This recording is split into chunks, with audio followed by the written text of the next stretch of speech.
review. We're now going to be calling upon Professor Lawrence Krauss to come back on that with his presentation, which I don't think is going to last more than 25 minutes, I'm sure of that. But just to let you know, some of you who perhaps don't know anything about Professor, he's a renowned cosmologist and a science popularizer, and is the foundation professor in the School of Earth and Space Exploration, a director of the Origins Project at the Arizona State University. He's hailed by Scientific America as being a rare public intellectual, and he's also the author of more than 300 scientific papers and 9 publications, books, including the international bestseller, The Physics of Star Trek, and his most recent bestseller entitled A Universe from Nothing, now being translated into 17 languages or more. Professor? Which sounds good. It's not the way we learn about reality. Okay? Deductive arguments just don't work. They lead to irrational actions. In fact, if we discuss what common sense is taking your beliefs to conform to the evidence of reality so that you will make rational actions. If you force your reality to conform to your beliefs, you will make irrational actions. So you can deduce things based on your beliefs, on your a priori beliefs, but you'll have a problem. For example, your a priori belief could be that if you prayed to Allah, that you could jump out the 4th story of this window of this building and you would land safely. Okay, that could be an a priori belief. And in fact, you could deduce based on all your beliefs and all of the evidence that you're a good person and Allah would take care of you, or whatever you want to call it, that you'd be fine. I would take the elevator down and only one of us would be walking at the end. That is not deductive. It's based on empirical evidence. Common sense, our deductions might suggest that you cannot be in 2 places at once. That is crazy. But of course, an electron not only can be, but it is. What's amazing to me is you quoted Aristotle as the basis of science. Of course, Aristotle was the one that told us objects fall in proportion to their weight, because he actually didn't do the experiment. Time didn't exist before t equals 0. So if time doesn't exist at all, the sense of cause doesn't even make sense.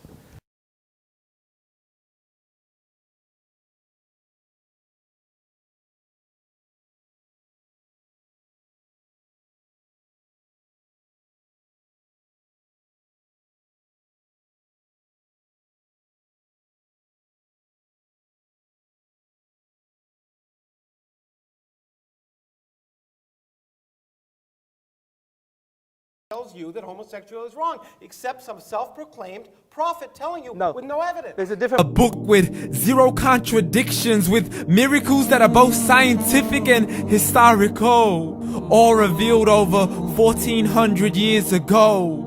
Like the detailed description of the human embryo. The descriptions of the human embryo in the Quran cannot be based on scientific knowledge in the 7th century. To the mountains as pegs holding firm the earth below, and the 2 seas that don't mix in a complete separate flow. To the planets in orbit, alternating night and day as they stay in flow. The expansion of the universe and the creation of everything from H2O. To the stories of the past and the preservation of Pharaoh. To identifying the lowest point in the land where Persia defeated Rome. The gushing fluid that created man in the glands between the ribs and the backbone. And not a word has changed, it's still the same. So please explain how all this was known over 1400 years ago. To a man who couldn't read or write as he would recite whatever the angels spoke.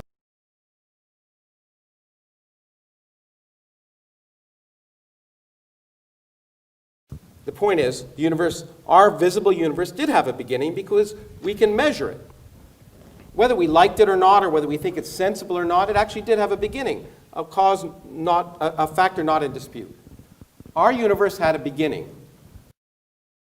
I actually input in a computer a lot of Arabic words and asked them to produce it at random, and I produced 2 sentences from the Arabic in from the Quran in 11.6 seconds.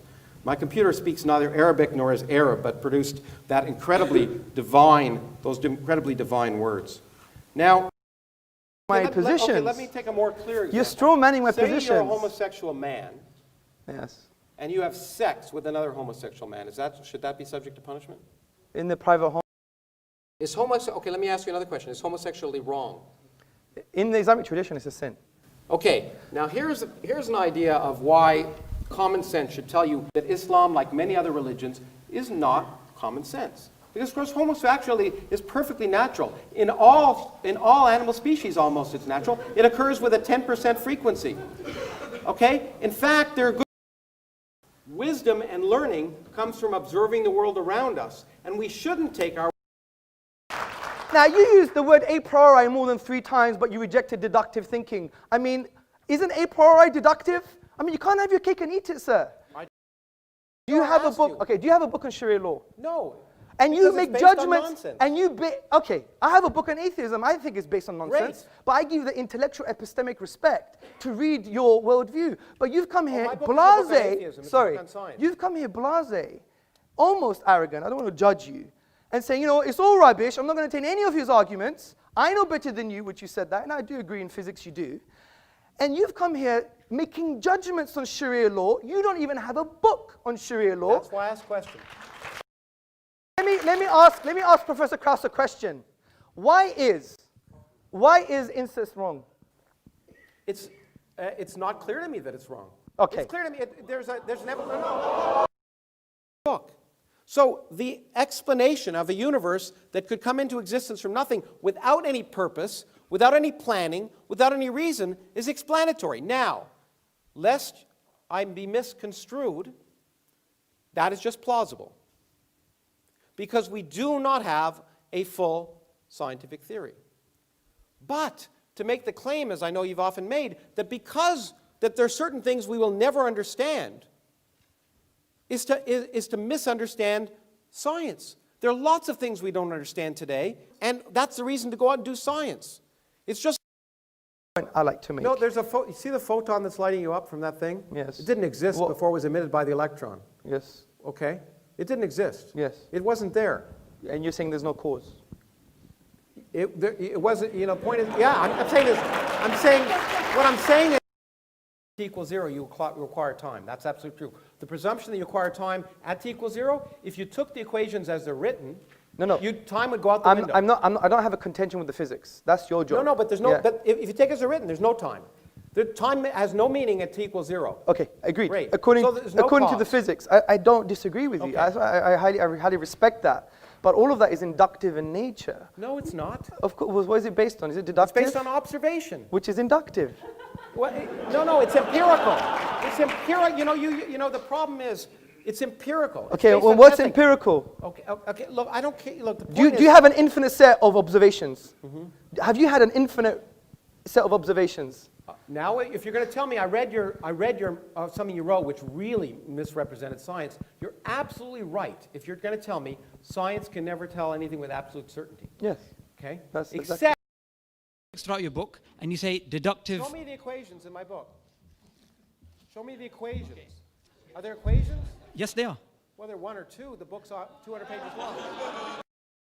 Absolutely right. Also, to the fact that I want to stress one more time that science, and I may slightly differ with my friend Richard Dawkins about this, I don't think a lot, science does not require atheism. And the proof of that is empirical. Since I believe empirical proof, I have several colleagues of mine who are very good scientists who aren't atheists. Therefore, since they're very good scientists and they're also not atheists, science doesn't require atheism. Now, people